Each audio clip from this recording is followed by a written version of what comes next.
Bonjour ou bonsoir, bienvenue sur ce nouvel épisode sur la chaîne de Littérodio, que vous soyez sur Spotify ou sur YouTube. Aujourd'hui, on continue de parler du sommeil. Je vais vous faire une petite lecture d'une partie du chapitre du livre Pourquoi nous dormons, et le chapitre c'est Définir et générer le sommeil. Il est écrit, je vous le rappelle, par le docteur Matthew Walker, qui étudie le sommeil depuis de nombreuses années. Et aujourd'hui, l'épisode va être, je pense, relativement court, tout simplement parce que j'ai envie en fait d'insister sur un point que j'ai trouvé hyper intéressant. Et je ne sais pas si vous vous êtes déjà posé la question, mais comment ça se fait en fait que lorsque je dors, et que par exemple je suis en plein rêve où je suis en train de combattre un terrible dragon, comment ça se fait que mon corps ne bouge pas ? Comment ça se fait que je n'imite pas ce qui se passe de mon rêve et que je blesse ma femme juste à côté de moi, ou bien tout simplement que je me lève ? Voilà. Alors évidemment il y a des gens qui souffrent, semblerait-il, de tels troubles, et notamment en devenant plus âgés, et c'est pour ça qu'il y a des gens qui se blessent parfois dans leur sommeil. C'est parce que le cerveau est justement censé désactiver nos muscles. Mais je vais vous parler de ça et vous faire découvrir comment ça se fait que en règle générale, nous ne bougions pas, ou très peu finalement. Ça nous arrive de nous retourner sur nous-mêmes, mais globalement qu'on ne bouge pas lorsque l'on dort, et encore plus particulièrement lorsque l'on rêve. Et vous allez voir que finalement, Mère Nature est vraiment forte. Voilà, vraiment, bravo à elle. Allez, c'est parti. Puisque les ondes électriques du sommeil REM et de l'éveil sont similaires, comment puis-je savoir dans quel état vous vous trouvez lorsque vous êtes étendu dans la chambre de mon laboratoire du sommeil, à côté de la salle des commandes ?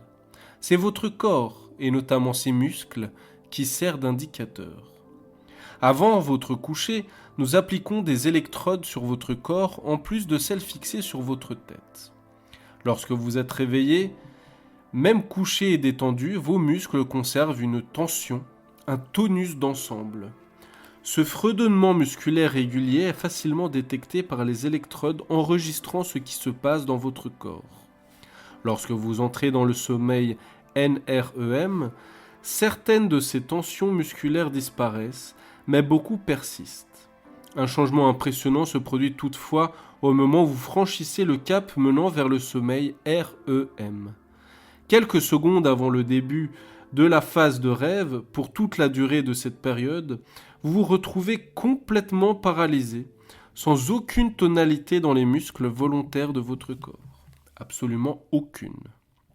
Si je devais rentrer discrètement dans la pièce pour soulever doucement votre corps sans vous réveiller, il serait totalement mou, comme celui d'une poupée de chiffon. Rassurez-vous, vos muscles involontaires, en charge des opérations de contrôle automatique comme la respiration, continuent d'agir pour vous maintenir en vie pendant votre sommeil. Tous les autres sont relâchés. Cette caractéristique que l'on nomme atonie, une absence de tonus, renvoyant ici aux muscles, est initiée par un puissant signal de mise hors service transmis sur toute la longueur de votre moelle épinière depuis votre tronc cérébral. Une fois ce blocage mis en place, les muscles posturaux de votre corps, comme les biceps de vos bras ou les quadriceps de vos jambes, perdent toute tension et toute force. Ils ne répondent plus aux commandes de votre cerveau. Vous devenez un prisonnier de votre corps, un détenu du sommeil REM. Heureusement, une fois votre peine d'emprisonnement acquittée, votre corps se libère à la fin de la phase de sommeil REM. Cette dissociation étonnante pendant l'état de rêve, où le cerveau est hautement actif mais le corps immobilisé, permet aux scientifiques du sommeil de reconnaître facilement et donc de distinguer les ondes cérébrales du sommeil REM de celles de l'éveil. Pourquoi l'évolution a-t-elle décidé de rendre l'activité musculaire hors la loi pendant le sommeil REM ? parce que l'absence d'activité musculaire vous empêche de mettre en acte votre expérience onirique. Pendant le sommeil REM, les commandes motrices tournoyant dans votre cerveau, qui sous-tendent votre expérience onirique particulièrement riche en mouvements, sont sans cesse empêchées. Dans sa grande sagesse, Mère Nature nous taille une camisole de force physiologique pour éviter que ces mouvements fictionnels ne deviennent réels, d'autant plus que vous avez cessé de percevoir consciemment ce qui vous entoure. Vous imaginez aisément quel désastre ce serait si vous vous lanciez réellement dans le combat dont vous êtes en train de rêver ou dans un sprint frénétique parce qu'un ennemi se rapproche dans vos songes tandis que vos yeux sont fermés et que vous n'avez aucune conscience du monde qui vous entoure. Il ne vous faudrait pas longtemps avant de quitter votre patrimoine génétique. Le cerveau paralyse le corps pour que l'esprit puisse rêver en toute sécurité.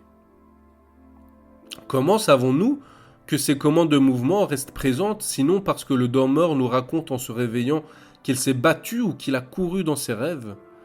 La triste réponse est la suivante.